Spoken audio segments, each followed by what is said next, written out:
तो दोस्तों आज हो गया 5 दिसंबर 2020। बिहार समेत देश दुनिया की बड़ी अवतार समाचार लेके आए सिर्फ आपके लिए। चलिए फटाफट खबर शुरू करते हैं। उससे पहले चैनल को अब तक सब्सक्राइब ना किया हो तो फटाफट चैनल को सब्सक्राइब कर दे, लाइक कर दे, शेयर कर दे, ताकि इसी तरह की खबर आप हर रोज देख सके। चलिए शुरू करते हैं आज की पहली बड़ी खबर। नए कृषि कानूनों पर सरकार के साथ आर पार की लड़ाई लड़ रहे किसान अपनी मांगों को लेकर किसी भी सूरत में झुकने को तैयार नहीं है। किसानों ने सरकार से जल्द उनकी मांगें मानने की अपील की है। दिल्ली हरियाणा को जोड़ने वाली सिंधु बॉर्डर पर डटे किसान संगठनों ने सरकार के साथ 5वें दौर की बातचीत से पहले शुक्रवार शाम को प्रेस वार्ता कर ऐलान कर दिया है कि यदि सरकार ने उनकी मांगें नहीं मानी तो 5 दिसंबर को देश भर में पीएम मोदी के पुतले जलाएंगे और 8 दिसंबर को भारत बंद का आह्वान किया जाएगा। आपको बता दें कि भारतीय किसान यूनियन के महासचिव एच.एस. लाकोवाल ने शुक्रवार को कहा है कि कल हमने सरकार से कहा है कि कृषि कानूनों को वापस लिया जाना चाहिए। ऐसा नहीं होने पर 5 दिसंबर को देश भर में मोदी सरकार और कॉर्पोरेट घरानों के पुतले फूके जाएंगे। 7 तारीख को सभी वीर अपने मेडलों को वापस करेंगे। 8 तारीख को हमने भारत बंद का आह्वान किया है। वो एक दिन के लिए सभी टोल प्लाजा फ्री कर दिए जाएंगे। आज की दूसरी बड़ी खबर, बीजेपी ने ही नीतीश सरकार की कानून व्यवस्था पर उठाए सवाल, गरमाई सियासत। जी आपको बता दें कि बिहार में कानून व्यवस्था की स्थिति पर चिंता प्रकट करते हुए भारतीय जनता पार्टी के प्रदेश अध्यक्ष डॉक्टर संजय जायसवाल ने ही नीतीश सरकार को घेरा है। आपको बता दें कि उन्होंने राज्य के पूर्वी चंपारण जिले में कानून व्यवस्था की स्थिति पर सवाल उठाया है। बीजेपी के प्रदेश अध्यक्ष द्वारा अपनी ही सरकार में कानून व्यवस्था पर सवाल उठाने के कारण विपक्ष हमलावर है तो सत्ता पक्ष सफाई दे रहा है। नई सरकार में इसे बीजेपी के दबाव की रणनीति के रूप में भी देखा जाने लगा है। वहीं आपको बता दें कि बीजेपी के इस बयान को विपक्ष मुख्यमंत्री नीतीश कुमार पर दबाव की राजनीति बता रहा है। साथ ही यह सवाल खड़ा कर रहा है कि जब उनकी ही सरकार है तो कानून व्यवस्था ठीक करने में आखिर क्या मजबूरी है। कांग्रेस नेता प्रेमचंद मिश्रा ने कहा है कि बिहार में कानून का राज नहीं रहा। बीजेपी प्रदेश अध्यक्ष डीजीपी से मिलने की बात करते हैं, उन्हें तो अपने मुख्यमंत्री नीतीश कुमार से मिलना चाहिए। आज की तीसरी बड़ी खबर, ग्रेटर हैदराबाद नगर निगम चुनाव में बीजेपी को शानदार प्रदर्शन करते हुए एक तरफ टीआरएस को बहुमत से दूर रोक दिया है तो दूसरी तरफ असदुद्दीन ओवैसी की पार्टी एआईएमआईएम को गढ़ में ही तीसरे नंबर पर ढकेल दिया है। टीआरएस को 55 सीटों पर जीत हासिल हुई है तो बीजेपी ने 48 सीटों पर कब्जा कर लिया है, जबकि ऑल इंडिया मजलिस इत्तेहादुल मुस्लिमीन ने 44 सीटों पर जीत दर्ज की है। आपको बता दें कि जीएचएमसी के नतीजों में उत्साहित होकर बीजेपी के राष्ट्रीय अध्यक्ष जेपी नड्डा ने कहा है कि अब तेलंगाना में भी कमल खिलेगा। तो वहीं आपको बता दें कि जेपी नड्डा ने चुनावी नतीजों के बाद कहा है ये साबित हो गया है कि हैदराबाद की जनता ने पीएम मोदी की विकास यात्रा पर मोहर लगाई है। लद्दाख से लेकर कर्नाटक तक, तेलंगाना के दुबाका से गुजरात तक, गुजरात से मणिपुर तक, मध्य प्रदेश, उत्तर प्रदेश, हर जगह कमल खिला है। बिहार के चुनाव में भी कमल खिला है। ये बताता है कि भारत की जनता और हैदराबाद की जनता ने मोदी जी के विकासवाद पर मोहर लगाई है। आज की चौथी बड़ी खबर, ग्रेटर हैदराबाद नगर निगम के चुनाव में भारतीय जनता पार्टी को बम्पर जीत मिली है। 2016 में 4 सीट जीतने वाली बीजेपी ने इस बार के चुनाव में 48 सीट पर परचम फैलाया है। वहीं असदुद्दीन ओवैसी की पार्टी एआईएमआईएम 44 सीट जीतने में सफल रही है। नतीजों के बाद असदुद्दीन ओवैसी ने प्रेस कॉन्फ्रेंस की और पार्टी के प्रदर्शन से खुश दिखे। इस दौरान उन्होंने केंद्रीय गृह मंत्री अमित शाह और यूपी के मुख्यमंत्री योगी आदित्यनाथ पर निशाना साधा है। असदुद्दीन ओवैसी ने कहा है कि जहां जहां अमित शाह और योगी आदित्यनाथ प्रचार करने गए वहां बीजेपी को हार मिली है। आपको बता दें कि हैदराबाद से सांसद असदुद्दीन ओवैसी ने कहा है कि हम बीजेपी से लोकतांत्रिक तरीके से लड़ेंगे। हमें भरोसा है कि तेलंगाना के लोग बीजेपी को राज्य में विस्तार करने से रोकेंगे। और साथ ही साथ जो 44 बल्दिया के कॉरपोरेटर्स डिवीजन पर मंजलिस के उम्मीदवारों को कामयाबी मिली, मैं वहाँ के तमाम वोटर्स को, राह दहिंदगान को, वहाँ के बुज़ुर्गों को, इज़्ज़तदार माँ और बहनों को, गयूर नौजवानों को उनका शुक्रिया अदा करता हूँ।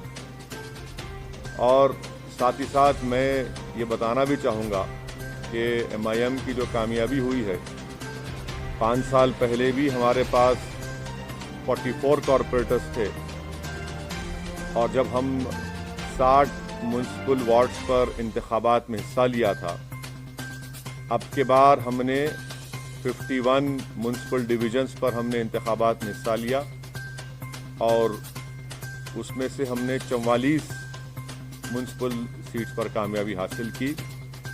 मैं हमारे तमाम पार्टीज़ के एमएलएस का, पार्टी के ब्रांच प्रेसिडेंट्स का, बूथ प्रेसिडेंट्स का, इन सब का शुक्रगुजार हूँ कि हम तमाम ने मिलकर टीम वर्क की और ना सिर्फ इलेक्शन कैंपेन के दौरान बल्कि एमआईएम पार्टी साल के 12 महीने आवाम के दरमियान में रहती है और उनके दरमियान में रहकर उनके अच्छे में, उनके बुरे में, उनके तकलीफ़ में, उनकी खुशी में उनका साथ देती है। इसीलिए कि हमारा ये कांस्टेंट आवाम के दरमियान में रहना, उनसे मुलाकात करना, आवाम को दस्तयाब रहना, या जिसको अंग्रेज़ी में कहते हैं एक्सेसिबल रहना, वो भी हमारी कामयाबी में एक बहुत बड़ा रोल अदा किया। साथ ही साथ जब 3 महीने लॉकडाउन था, उस दरमियान में MIM पार्टी की तरफ से लॉकडाउन में गरीब आवाम की खिदमत करना, उनमें तमाम रेशन किट्स को उनमें जाकर उनको पहुंचाना घर तक, पेशेंट्स जो बीमार पड़ रहे थे उनके लिए अस्पताल में इंतज़ाम करना, और फिर जो हैदराबाद में 100 साल के बाद इतनी ज़्यादा बारिश आई, उस 2-3 दिन के अंदर जो MIM के तमाम जिम्मेदारान ने मेहनत की और बाद में हमने उनको जो रिलीफ पहुंचाया, यकीनन वो भी इसमें बहुत बड़ा रोल अदा किया। बहरहाल मैं तमाम अपने पार्टी के जिम्मेदारों का, और ये हमारी कामयाबी पूरी में हमारे पार्टी के मेंबर्स को क्रेडिट जाता है और उन तमाम वार्ड्स के वोटर्स को क्रेडिट जाता है। MIM पार्टी ने 51 म्युनिसिपल सीट्स पर कंटेस्ट किया, और आप जानते हैं कि हैदराबाद पार्लियामेंट कॉन्स्टिट्यूंसी में हमने 44 डिविजन्स में से 34 पर कंटेस्ट किया, और 33 म्युनिसिपल वार्ड्स पर हमको कामयाबी मिली। मैं फिर से कह रहा हूं कि हैदराबाद पार्लियामेंट्री सेगमेंट में 44 म्युनिसिपल डिविजन्स हैं, जिसमें से MIM ने 34 पर कंटेस्ट किया और 33 पर हमने कामयाबी हासिल की। ये 5 साल पहले भी ऐसा ही था। दूसरा, सिकंदराबाद में हमने 12 सिकंदराबाद पार्लियामेंट कॉन्स्टिट्यूंसी में 12 म्युनिसिपल वार्ड्स में कंटेस्ट किया, और 9 म्युनिसिपल डिविजन्स पर 9 म्युनिसिपल डिविजन्स पर अल्हम्दुलिल्लाह हमको कामयाबी मिली। वैसे ही हमने 3 municipal ward Malkajgiri parliament segment में हमने इंतखाबात में हिस्सा लिया, हमको कामयाबी नहीं मिली। 2 म्युनिसिपल डिविजन्स हमने चिवल्ला पार्लियामेंट कॉन्स्टिट्यूंसी में हमने लड़ा, और दोनों पर हमको कामयाबी मिली।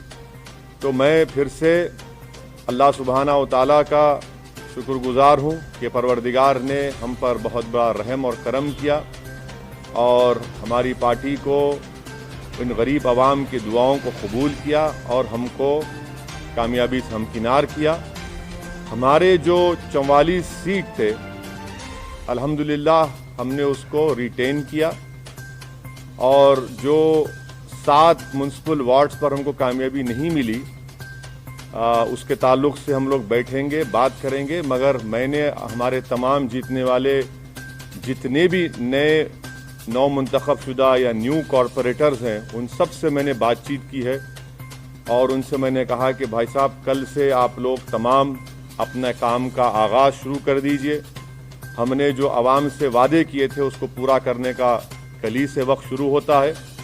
और साथ ही साथ मैं बताना ज़रूरी समझता हूँ आप तमाम को कि पुराना पुल डिवीज़न से राजमोहन 4थी मरतबा MIM पार्टी के म्युनिसिपल कॉरपोरेटर के तौर पर जीते हैं। कारवान से हमने स्वामी यादव को टिकट दिया था, राजेंद्र यादव साहब की जगह पर, उनको कामयाबी मिली। तो ये हमारी परफॉर्मेंस था जिसको मैं समझता हूँ कि मैं इससे मुतमईन हूँ। और हमारा जो, अगर आप बोलेंगे कि स्ट्राइक रेट है 51 म्युनिसिपल वार्ड्स में, ये हमारा मैं समझता हूँ कि सबसे बेहतरीन स्ट्राइक रेट रहा है।